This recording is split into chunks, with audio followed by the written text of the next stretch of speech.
Hello. Hi friends, कैसे हो? आज आप लोग को हम केवीएस का जो ईवीएस पोर्शन होता है उसके अंतर्गत से 6 से और 8 तक की क्लासों को आपके बीच प्रोवाइड कराएंगे, जिसमें से आज हमने क्लास 8 की एक टॉपिक है संसाधन एवं विकास, जिससे बेस्ड 2-4 क्वेश्चन, 2 से लेकर 4 क्वेश्चन हर चैप्टर से मेंशन किया गया है, जिसमें से इस क्लास की जो सबसे इम्पोर्टेंट टॉपिक है ये हमारा संसाधन एवं विकास, जो एनसीईआरटी बेस्ड है। और केवीएस जो है वो एनसीईआरटी बेस्ड के क्वेश्चंस को ही फॉलो करती है, इसलिए हमारे लिए सबसे इम्पोर्टेंट, अगर ईवीएस में 20 क्वेश्चन जो आते हैं उनके लिए हमें एनसीईआरटी ज़रूर से ज़रूर पढ़ना पड़ेगा। इसलिए हमने एनसीईआरटी का वन लाइनर उसमें क्वेश्चन भी मेंशन किया है, प्लस थ्योरी भी की है, क्योंकि इसमें जो केवीएस का पेपर होता है उसमें वन लाइनर जो होते हैं वो थ्योरी के ही लाइन टू लाइन किसी पार्ट से थ्योरी का ही पोर्शन पूछ दिया जाता है। इसलिए हमने थ्योरी का भी थोड़ा बहुत लिखा है, उसके बाद क्वेश्चन भी मेंशन किया है जो इम्पोर्टेंट है।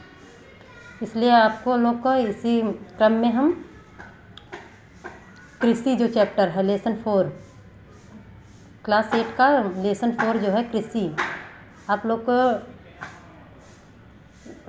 हेडलाइट करने के लिए हमने चौथा लेसन लिया है, लेकिन और सारे चैप्टर आप लोग को करवाएंगे, जिसमें पहला आप लोग को पढ़ाने के लिए हमने टॉपिक रखा है कृषि।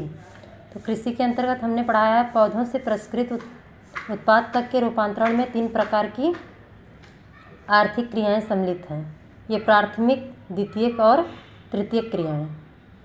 ये हमारे अर्थव्यवस्था टॉपिक से है, लेकिन ये हमारे ईवीएस का ही पार्ट है, इसलिए हम लोगों ने पहले भी पढ़ा होगा, इसको आगे बढ़ाते हुए हमने इसमें भी मेंशन किया है, तो आप लोग इसको पढ़ सकते हो।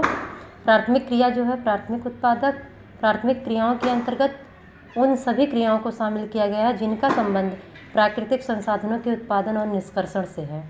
तो प्राथमिक क्षेत्र में शामिल है हमारा कृषि, मत्स्य, खनन और उत्खनन, वानिकी, ये प्राथमिक क्षेत्र के अंतर्गत आता है।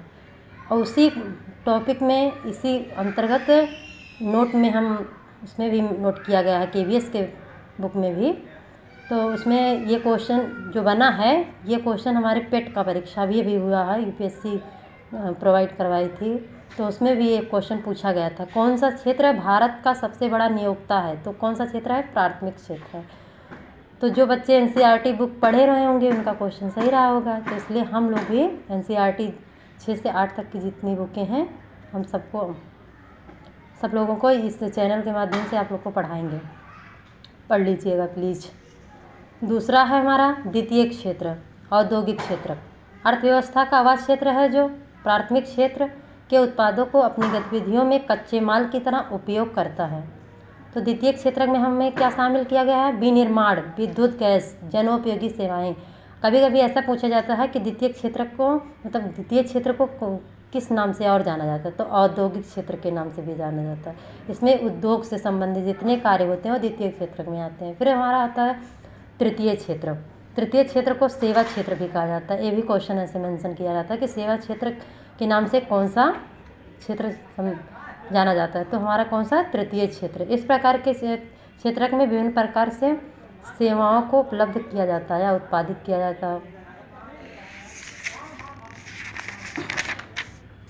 तो इसमें शामिल क्षेत्र कौन कौन से हैं? व्यापार है, होटल हुआ, परिवहन हुआ, भंडारण हुआ, संचार हुआ, प्रसारण हुआ, रक्षा, लोक प्रशासन। इसमें नोट्स में दिया गया है, उसी एनसीईआरटी का ही पैटर्न है, उसमें लिखा गया है तृतीय क्षेत्र भारतीय अर्थव्यवस्था के सकल राष्ट्रीय उत्पाद में अधिक योगदान देता है। जो जीडीपी है हमारी वो सबसे ज़्यादा अगर मिलती है, प्रोवाइड की जाती है, जीडीपी ग्रोथ अगर किया जाता है तो तृतीय क्षेत्र से ही किया जाता है।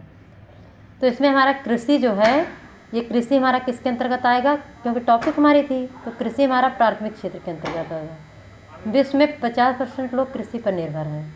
भारत की 2/3 जनसंख्या भी कृषि पर निर्भर है। तो इसी में हमारा महत्वपूर्ण फार्मिंग, ये आप लोग देखे होंगे, एसएससी हुआ, सीजीएसएल हुआ, ये भी क्या टेट हुआ, सी टेट हुआ, सब में जो फार्मिंग महत्वपूर्ण फार्मिंग हमारे हैं वो पूछे जाते हैं। तो एग्री, शेरी, पीसी, बीटी, हार्टी कल्चर ही लगता है जिससे फार्मिंग किया जाता है, मतलब उसका विकास किया जाता है। कोई भी चीज़ हो, अगर अगर एग्री प्लस कल्चर तो क्या हो जाएगा, एग्रीकल्चर। इसके अंतर्गत कृषि का विकास किया जाता है। फिर दूसरा हमारा था शेरी प्लस कल्चर, तो शेरी कल्चर के अंतर्गत हम लोग उसका रेशम का उत्पादन करते हैं। फिर इसके बाद हमारा आता है तीसरा पीसी कल्चर। पीसी कल्चर के अंतर्गत मत्स्य पालन किया जाता है। बीटी कल्चर के अंतर्गत अंगूर की खेती की जाती है। हॉर्टिकल्चर के अंतर्गत उद्यान कृषि की जाती है। तो इसी प्रकार हम कृषि के प्रकार जो है, ये अब वीडियो बहुत लंबा हो जाएगा, इसी को आगे हम नेक्स्ट वीडियो में डालेंगे। अगर आप लोग को अच्छा लगा हो तो लाइक और सब्सक्राइब ज़रूर करिएगा। Thanks guys.